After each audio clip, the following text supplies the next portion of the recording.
That's what I'm asking you guys to think about and the few remarks that I'm going to make. I'm asking you to focus on what you hear, because what you're going to hear is truth.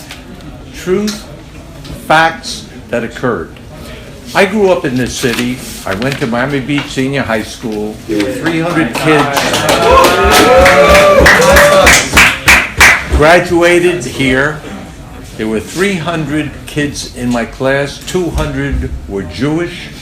I was the only Sabbath observant kid out of 200.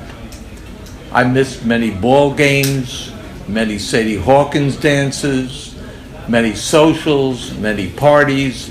And if you think I wasn't aggravated, that I missed out on all these things, you're wrong. Yeah, I was.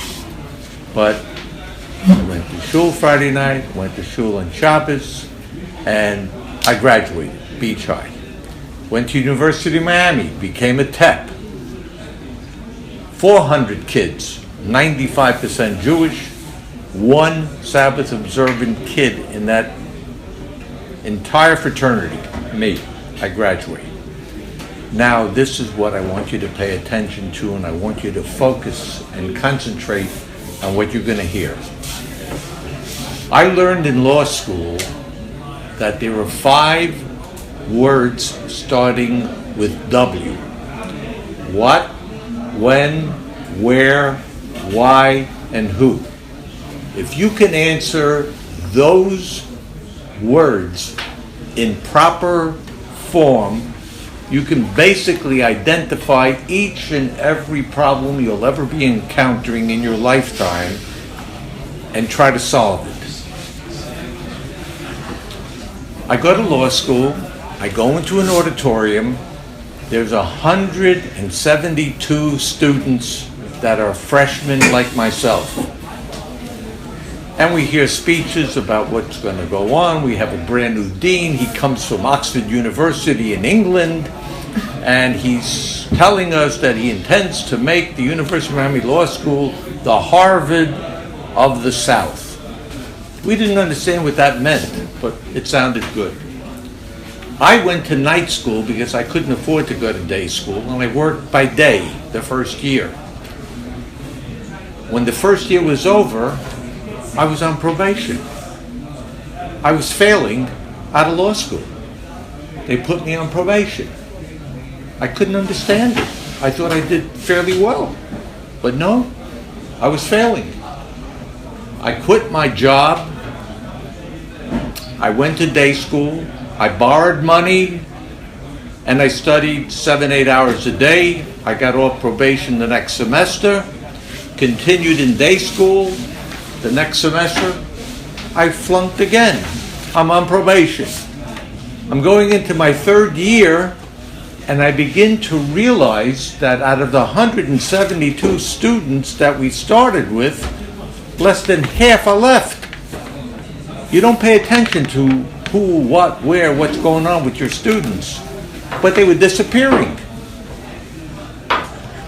We then found out that what this man, this dean, was doing, in order to make it the Harvard of the South, he was curving the grades so that if you had a B, it became a C. If you had a C, it became a D and you failed. If you had a D, you couldn't get on to C, you went to an F, and they were flunking everybody out. I'm going into my last year, okay? My last year, 2 semesters, and I am on probation. I come back after the exams and I look, I got 2 B's and 2 C's. Hey, I'm off probation. I go away with the guys for the weekend, come back to register, and as I'm walking up on the line there, Massey, Mrs. Massey, the vice principal of the law school, says to me, "Norman, come over here." I said, "What's the matter?" She said, "You can't register. You flunked out." I said, "What are you talking about? I got 2 B's and 2 C's. I didn't flunk out." She said, No, you flunked out. You better go take another look." I go look. I got 2 C's and 2 D's. I said, "How is that possible that I misread my grades?" Couldn't be. I go back and I talk to someone, and they say, yeah, the dean curved you out. They were curving everybody out. So I went to my professor, Herbert Cooven. I'm giving you the name, Herbert Cooven, and I started fighting with this guy because he changed my grades. He says, I didn't change your grades. The man in the ivory tower, they hated this guy, the dean. He changed your grades. He curved you out. I says, you mean to say a year of night school, I borrow money from all over, I study 10 hours a day, and you're flunking me out of school after 2 years? There ain't no way this is going to happen. And we're fighting and back and forth. It's not me, it's him. Well, you got to stand up. You tell me you're a righteous man. You tell me you're a fighter. You tell me this, you tell me that. You tell all the students all year how great you were in court and this and that, and you can't even stand up on something that you know is right. And he grabs me by the hand like a little child, and he drags me up to Mrs. Massey, and he says to her, you go tell that man in there, you either put him back on probation or I'm changing his grades to where they should be. And I'm praying that they say no and he changes the grades. But no, they say yes, put him back on probation. I go back on probation. Now I'm studying 10 hours a day. I don't know where to go. I thought I'm doing well. But no, they're curving me. They're curving me. I'm now going in to the last semester. Okay? I'm on probation again. And 2 of my exams come out 10 o'clock in the morning and 2 o'clock in the afternoon on Shabbos. And who are the 2 exams with? Cooven, the same guy that I had to fight with last time that got me back on probation. I go up there and I say to him, Professor, I have a little problem. You again? He says to me, you again? I says, me again? What's your problem, Ciment? My problem, Professor, is I'm a Sabbath observer. I can't take your exams on Saturday. What are you talking about? Stop giving me this crap. You're taking those exams? I says, get out of here. I look at this man. The man's crazy. I go outside. I come home. I go to Rabbi Lehrman and I go to Rabbi Rakowski, an Orthodox rabbi and a conservative rabbi of the biggest temple, Temple Emmanuel. I bring letters confirming I'm a Sabbath observant. I can't take the exam on Saturday. I go back and see Professor Cooven again. He reads the both letters. You're unbelievable, Ciment. You'll do anything, won't you? I says, it's the truth. What do you want from me? He said, you be in my home 9 o'clock Sunday morning. I'm not giving you the same exams. You're not going to find out what's going on. You're going to get special exams in both classes. I'll be there. He lived on Key Biscayne. I go out. I leave the house 7:45 to be there at 8:30. I'm sitting in the driveway waiting for 9 o'clock to go into his house. He comes outside. He says, what are you doing sitting here? I says, I wanted to make sure I didn't get a ticket. I didn't get a flat tire. I didn't get stopped by anybody. I wanted to make sure I'm in time for you. Get in here. I go into his room, and he puts me in the den, something like this.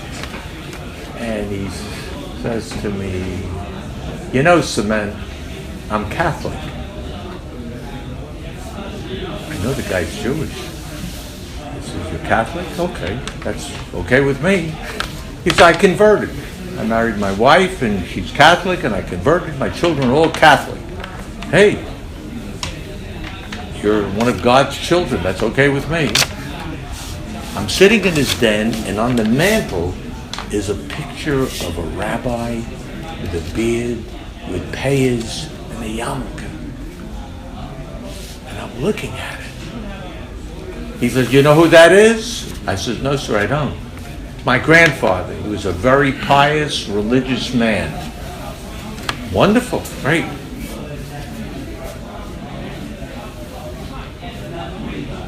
all right, take this as your first exam. I sit down there for 2 hours, I write my heart out to him, I finish it up, I come back, I give him the exam. He says, go to the bathroom, here's a glass of water, take off 10 minutes, you go to the next exam. I do that, finish up, write the next exam. Now, you're not going to believe the rest of this story, but please concentrate and believe it. When I come out of there, remember, he hated this dean. All the teachers hated this dean. And so you'll understand how bad the dean was.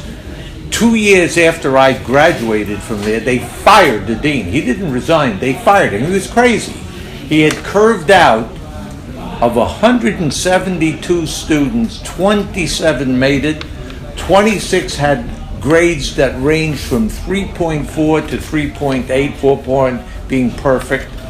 I was the 27th student. My average grade was 2.10.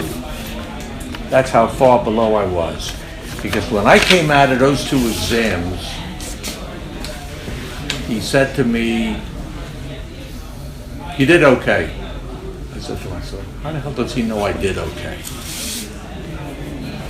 He didn't have a chance to read it. He said, okay. I go and I leave. I ended up getting 2 A's from this man. I graduated off probation. Between me, you, and the lamppost, I don't believe he ever read my exam.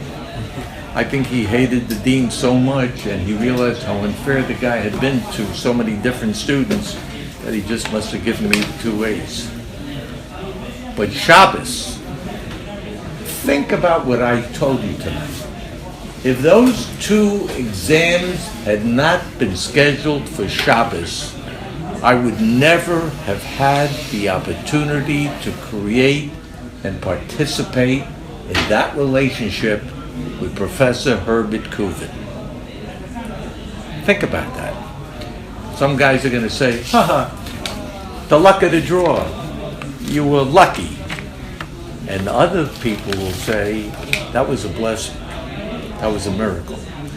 So I ask each and every one of you as you go through life, if you'll focus on the facts that are taking place in your everyday life and concentrate on what they have to do where they concern you, you will find that there's something in all these circumstances that just may change your life for the better. And I wish you all good luck.